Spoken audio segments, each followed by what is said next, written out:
ಈ ಬಿಸಿಲಿನ ಬೇಗೆಗೆ ತಂಪಾದ ಒಂದು ಜ್ಯೂಸ್ನ ಮಾಡೋಣ ಇವತ್ತು. ಹಾಯ್ ಫ್ರೆಂಡ್ಸ್, ನಾನು ನಿಮ್ಮ ಮನ್ವಿತಾ ಅಡುಗೆ ಮನೆಗೆ ಎಲ್ರಿಗೂ ಸ್ವಾಗತ.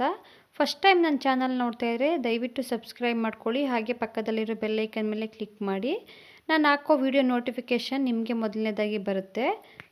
ನೋಡ್ತಾ ಇರ್ಬೋದು, ಇವಾಗ ಚಳಿ ಕಡಿಮೆಯಾಗಿ ಬಿಸಿಲು ಜಾಸ್ತಿ ಆಗಿದೆ, ಸೆಕೆ ಜಾಸ್ತಿ ಆಗ್ತಾಯಿದೆ. ಈ ಟೈಮಲ್ಲಿ ನಮಗೆ ಹೆಚ್ಚಾಗಿ ಊಟ ಸೇರೋದಿಲ್ಲ, ತಂಪಾಗಿ ಏನಾದರೂ ಕುಡಿಬೇಕು ಅನ್ನಿಸ್ತಾ ಇರುತ್ತೆ. ಆಗ ಅನ್ನಿಸ್ದಾಗ ನೀವು ಈ ರೀತಿ ಒಂದು ಜ್ಯೂಸನ್ನ ಮಾಡ್ಕೊಂಡು ಕುಡೀರಿ, ತುಂಬಾ ರುಚಿಯಾಗಿರುತ್ತೆ, ದೇಹಕ್ಕೆ ತುಂಬಾ ತಂಪು. ಮೊದಲು ನಾನಿಲ್ಲಿ ಒಂದು ಕರ್ಬೂಜ ಹಣ್ಣನ್ನ ಕಟ್ ಮಾಡ್ಕೊಳ್ತಾ ಇದ್ದೀನಿ. ನೋಡಿ, ಈ ರೀತಿ ಮಧ್ಯಕ್ಕೆ ಕಟ್ ಮಾಡಿಕೊಂಡು ಒಳಗಡೆ ಇರುವಂತಹ ಬೀಜನ ತೆಗೆದು ಪಕ್ಕಕ್ಕೆ ಇಟ್ಕೊಂಡಿದ್ದೀನಿ. ನಾನಿಲ್ಲಿ ಸ್ಪೂನ್ನ ಸಹಾಯದಿಂದ ಹಣ್ಣನ್ನ ತೆಗೆದು ಮಿಕ್ಸಿ ಜಾರ್ಗೆ ಹಾಕ್ಕೊಳ್ತಾ ಇದ್ದೀನಿ. ನೀವು ಚಾಕಲ್ಲಿನೂ ಕಟ್ ಮಾಡಿ ಹಾಕ್ಕೊಳ್ಬೋದು, ಆದರೆ ಈ ರೀತಿ ಸ್ಪೂನಲ್ಲಿ ಮಾಡ್ಕೊಳ್ಳೋದ್ರಿಂದ ತುಂಬ ಬೇಗನೆ ಆಗುತ್ತೆ. ಹಾಗೆ ಆ ಹಣ್ಣು ಸ್ವಲ್ಪನೂ ಉಳ್ಕೊಳ್ಳೋದಿಲ್ಲ, ನಾವು ಕ್ಲೀನಾಗಿ ಸಿಪ್ಪೆನ ತಕ್ಕೊಳ್ಬೋದು. ನೋಡಿ, ಈ ರೀತಿ ಎಲ್ಲನೂ ತೆಗೆದು ನಾನು ಮಿಕ್ಸಿ ಜಾರ್ಗೆ ಹಾಕ್ಕೊಂಡಿದ್ದೀನಿ.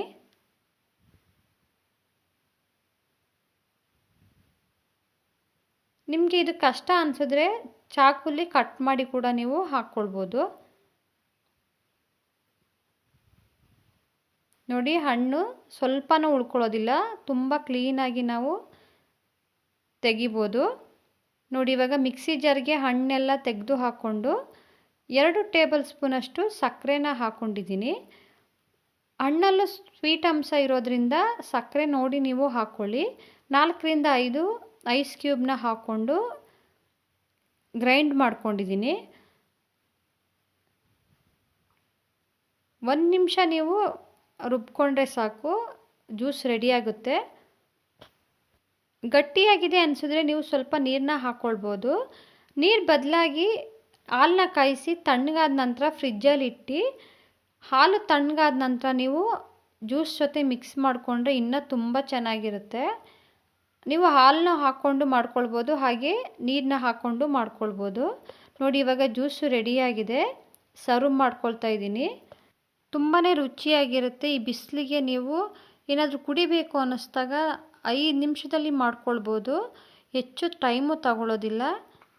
ನೀವು ಸಕ್ಕರೆ ಬದಲಾಗಿ ಬೆಲ್ಲನೂ ಹಾಕ್ಕೊಳ್ಬೋದು. ಬೆಲ್ಲ ಹಾಕ್ಕೊಳ್ಳೋದ್ರಿಂದ ಪಾನಕ ರೀತಿ ಆಗುತ್ತೆ, ಅದನ್ನು ತುಂಬ ಚೆನ್ನಾಗಿರುತ್ತೆ. ನಿಮ್ಗೆ ಯಾವ್ದು ಇಷ್ಟ ಆಗುತ್ತೆ ಅದನ್ನ ಹಾಕ್ಕೊಂಡು ನೀವು ಮಾಡ್ಕೊಳ್ಳಿ. ನಾನಿವತ್ತು ಮಾಡಿರೋ ಈ ಸಿಂಪಲ್ಲಾದ ಜ್ಯೂಸ್ ರೆಸಿಪಿ ನಿಮಗೆ ಇಷ್ಟ ಆಗಿದರೆ ಒಂದು ಲೈಕ್ ಮಾಡಿ, ಶೇರ್ ಮಾಡಿ. ಇನ್ನಷ್ಟು ಈಸಿ ರೆಸಿಪಿಗೋಸ್ಕರ ಮನ್ವಿತಾ ಅಡುಗೆ ಮನೆನ ಸಬ್ಸ್ಕ್ರೈಬ್ ಮಾಡ್ಕೊಳ್ಳಿ. ನಿಮ್ಮ ಫ್ಯಾಮಿಲಿ ಫ್ರೆಂಡ್ಸ್ ಜೊತೆ ಶೇರ್ ಮಾಡಿ. ಹೀಗೆ ಸಪೋರ್ಟ್ ಮಾಡಿ. ವಿಡಿಯೋ ನೋಡಿದ್ದಕ್ಕೆ ಎಲ್ರಿಗೂ ಧನ್ಯವಾದಗಳು.